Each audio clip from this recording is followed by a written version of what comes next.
Welcome to fresh சமையல். இன்றைக்கி நம்ம பார்க்க போகிறது கலத்தாப்பம் தான். ரொம்ப ஈஸியாகவே செஞ்சிடலாம். ஒரு 1/4 மூடி தேங்காவை எடுத்து சின்ன சின்னதாக கட் பண்ணிவிட்டு ஃபஸ்ட்டு இந்த மாதிரி துருவி எடுத்துக்கிறேன். இது கூட நான் பச்சரிசி 1 கப் அளவுக்கு ஊற வச்சுருக்கிறேன். நம்ம கொஞ்சம் ஆப்பத்துக்கு ஆட்டி எடுக்கிற மாதிரி தான் இந்த மெத்தடும். இந்த பச்சரிசி கூட பழைய சாதம் ஒரு 1/4 கப் அளவுக்கு ஆட் பண்ணிக்கிறேன்.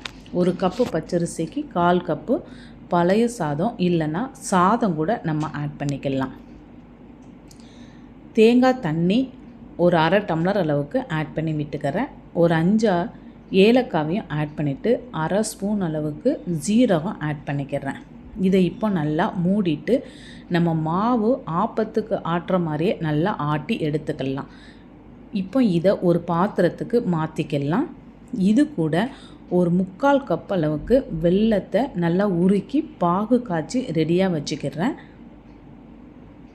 இந்த மாவு கூட அந்த வெல்லத்தை நல்லா ஒரு வடிகட்டி வச்சு வடித்து விட்டுக்கலாம். எல்லா வெல்லமும் இந்த மாவோட மிக்ஸ் ஆகிற மாதிரி ஒரு கரண்டி வச்சு நம்ம கலக்கி விட்டுக்கிட்டே இருக்கணும். நல்லா கலக்கி ஒன்று போல் மாவு எல்லாம் கலரே மாறி வந்துடும்.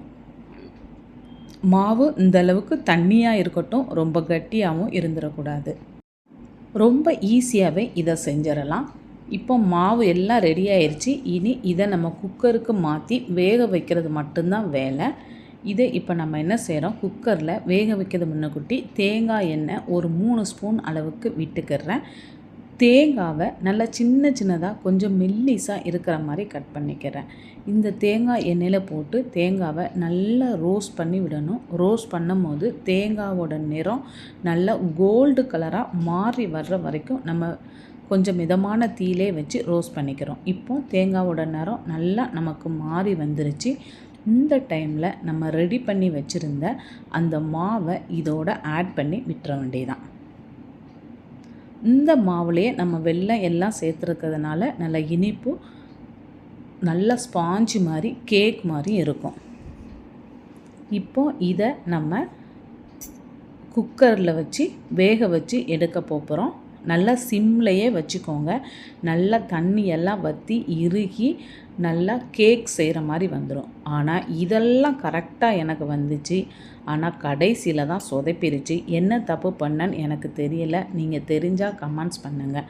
குக்கரில் கரெக்டாக மூடி விசில் போடாமல் கொஞ்சம் நேரம் வேக விட்டு இல்லை விசில் போட்டுட்டு ஒரு 5 விசில் சிம்லே வச்சு விட்டு எடுக்கும்போது தண்ணி எல்லாமே வத்திருச்சு. உள்ளேயும் நல்லா வெந்துருச்சு. நான் கத்தி வச்சு குத்தி பார்க்கும்போது. ஆனால் குக்கர்லேருந்து தட்டும் போது தான் ரொம்ப கஷ்டமாக இருந்துச்சு. வரலை. சுற்றி வர கிளறி விடும் போதும் நல்லா ஒன்று போல் வெந்து வந்துருந்துச்சு. சூட்டோடு தட்டினதுனால வரலையா இல்லை ஆற வச்சு தட்டணுமாங்கிறது தெரியலை. ஆனால் டேஸ்ட்டு செமையாக தான் இருந்துச்சு. என்னுடைய கலத்தாப்பம் உங்களுக்கு பிடிச்சிருந்துச்சின்னா லைக் பண்ணுங்கள், ஷேர் பண்ணுங்கள். இது ஒரு சொதப்பலான ஒரு கலத்தாப்பம் ரெசிபி தான்.